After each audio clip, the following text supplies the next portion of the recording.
Assalamualaikum warahmatullahi wabarakatuh. Kita lanjutkan pelajaran IPA kita, yaitu tentang komponen listrik. Subbabnya komponen listrik dan fungsinya dalam rangkaian listrik sederhana.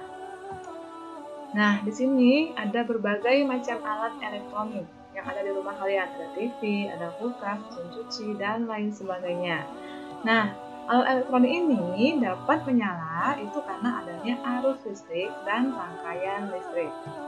Selanjutnya, apa saja komponen-komponen dari listrik? Yaitu ada sumber listrik, ada konduktor listrik, ada alat listrik. Nah, yang pertama kita bahas satu-satu ya, yaitu sumber listrik. Sumber listrik itu apa saja? Yang pertama, itu ada sumber listrik yang besar.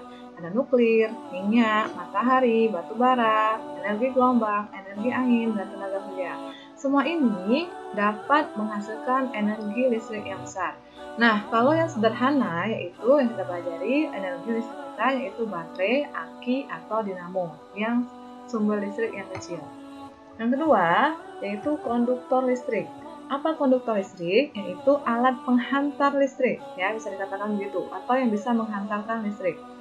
Yaitu tembaga, perak, aluminium, kuningan, besi, emas, dan lain-lain. Dan yang ini konduktor listrik sederhananya, yaitu kabel. Nah, ya langsung. Yang ketiga, alat listrik. Apa aja alat listrik? Yaitu ini apa? Ini namanya steker. Ini namanya saklar. Yang ketiga, ini namanya fitting. Yang keempat, ini namanya soket. Ini agak sama ya, tapi beda ya. Oke, nah itu tadi kalian bisa temukan di kehidupan sehari-hari. Nah sekarang dari sini ada rangkaian listrik ini, di sini ada komponen listriknya.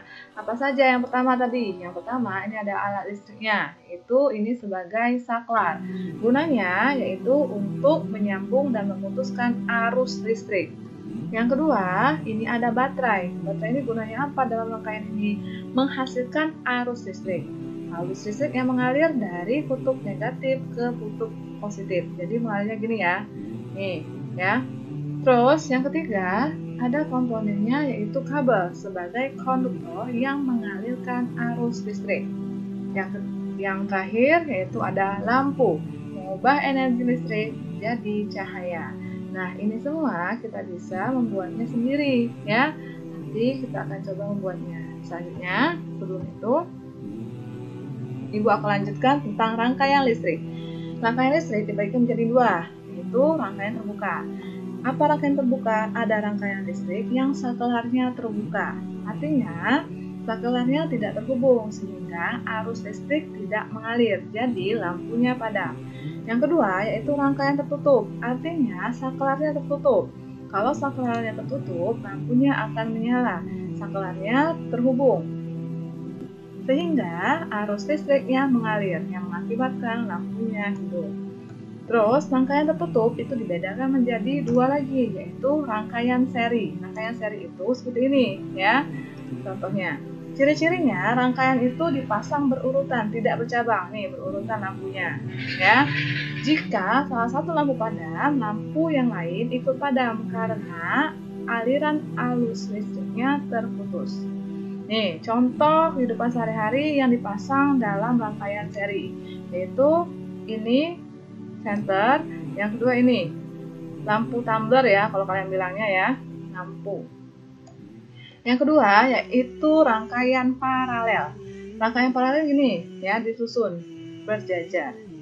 Ciri-cirinya rangkaian yang dipasang berderet ya, tidak seperti tadi. Dan jika salah satu lampunya padam, lampu yang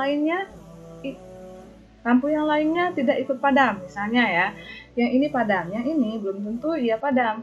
Salah satunya padam, yang lainnya tidak ikut padam. Kalau rangkaian seri tadi, salah satunya padam, yang lainnya ikut padam. Itu kerugiannya ya. Nih, contohnya lampu lalu lintas. Kalau lampu hijau menyala, yang lainnya bisa mati. Kalau salah satunya mati, belum tentu semuanya mati kan.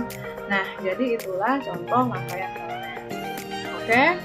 Nah, untuk saat ini segitu saja menjelaskan tentang rangkaian listrik sederhana.